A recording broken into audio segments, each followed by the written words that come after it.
From a combat perspective, I always, and I still feel like the meat and potatoes of any God of War game is combat.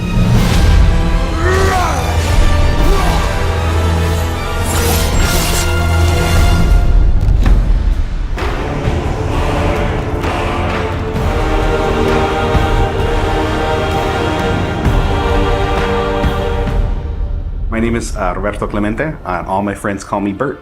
I'm a senior combat animator here at Sony Santa Monica. My name is Kim Nguyen, and I'm a gameplay animator. Hi, I'm Sabra, and I'm a senior VFX artist on God of War Ragnarok. My name is Grace Pan, and I'm a gameplay animator in God of War Ragnarok. Hi, I'm Stephen O'Hara, GBA, combat designer on God of War. And I create interesting and memorable creatures that players like to attack and defend against. As an animator, you gave life to characters. You make them move, you gave them personalities, you gave them weight.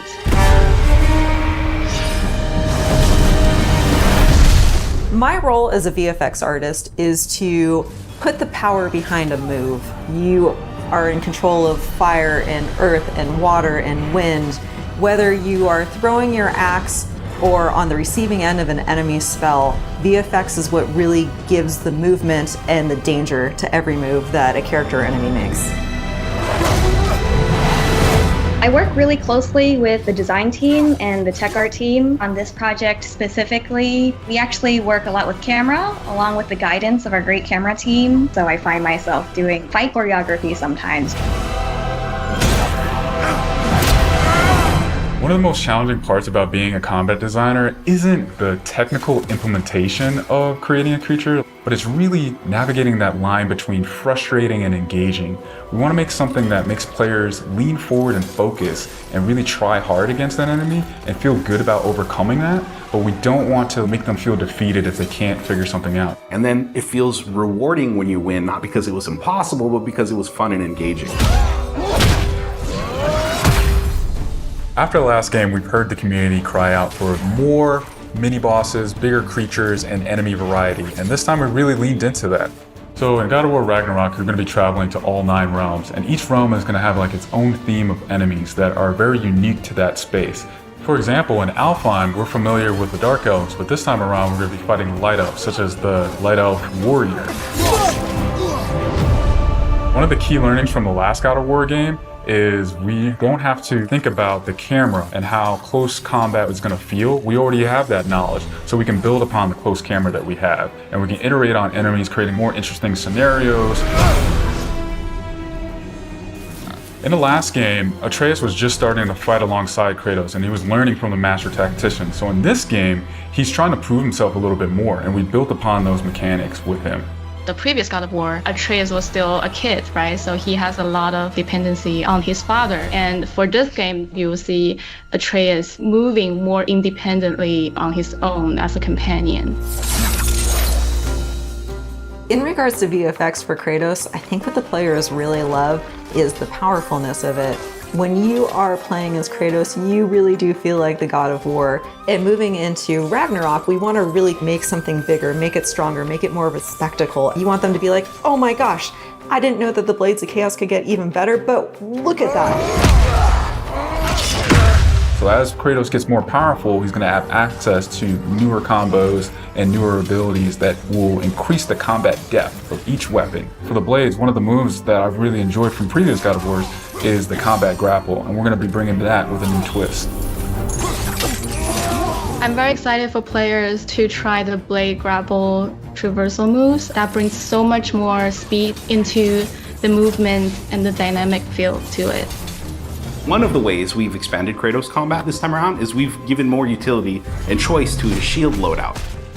If you are a parry person, you could really go for a shield that gears towards parrying. If you're a big blocker, then you could choose a shield that will really match your playstyle. One new mechanic or element that I'm really excited about is these combo finishers. Building up the stun meter this time around is going to lead to different ways to basically decapitate the enemy. You're going to be able to choose, which weapon you want to have when you kill a guy. Another feature that we've added for Kratos is his new pre-fall attacks. You could jump off a ledge, and if there's an enemy below you, you could slam down on him. There's such an emphasis on verticality in some of these fights that it's super engaging. And as Kratos, now that you have so much mobility and that you can also take advantage of that verticality, I think it just adds such another interesting layer to a fight. In God of War Ragnarok, we've enhanced the Kratos and Atreus duo. He's going to initiate a little bit more and be aggressive. He's going to fight alongside you and sometimes even surprise you with his combo abilities too. Some of the new expanded companion actions that you'll see Atreus do leverage the fact that he's older now, he's bigger now. And he's different from Kratos, so his magic has a different flavor. Not only that they fight side by side together, there are also a lot of mini games and player interaction moments. For example, like the puzzle systems and the set pieces. You definitely will see a lot more collaborations between father and son.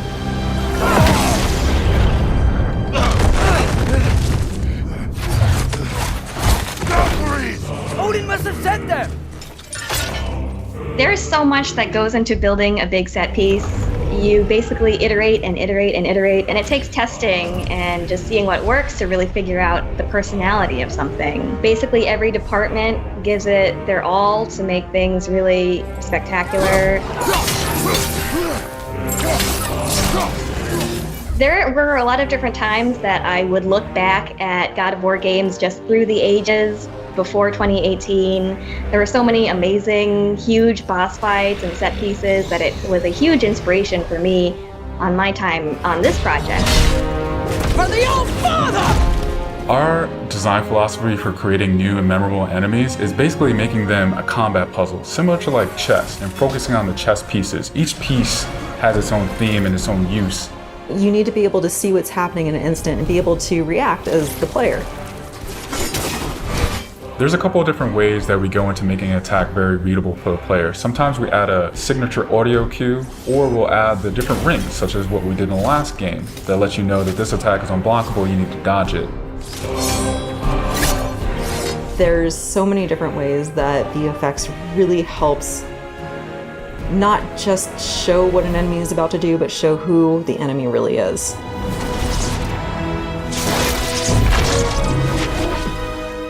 Everything you design has to be surrounding the essence of the character and a story. It's what makes it believable and memorable in the first place. I think what I'm most excited about is for players to experience the diversity of enemies that this game has to offer. You will be fighting everything from small little creatures to things that will take up the entire screen. All of their designs run the gamut. I think each one looks so much different from the next one, and each of them have their own play styles and their own little fantasies that go into it. And so I think if you are really into Norse mythology, you'll be very interested to see how Sony Santa Monica has taken some of these creatures and interpreted them for God of War. Everything that goes into the game, there's emotion behind it and intent behind it, and by the time it gets to you, everything that you've seen that you're going to play and experience has been sweated over, bled over, tested, and is fun to play.